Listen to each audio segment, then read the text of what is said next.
Did you know that this, and this can secure your hotel rooms? This, oh, sheesh! Nawala ko. Hiram lang to. Oh, see that?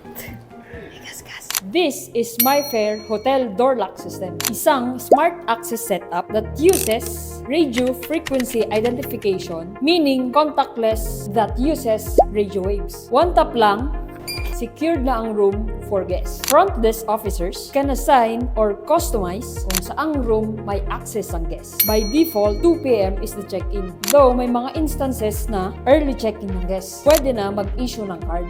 Every time na mag-issue si user ng card, time will automatically set based sa actual time ng encoding. For example, one night stay si guest. Time is 2:15. Basically, pwede nang makapasok si guest up to the default checkout time, which is 12 noon the next day. Hotel lock system will help you run smoother operations, keep your guests safe, and saves you money on the long run. And that's how hoteliers do it smart.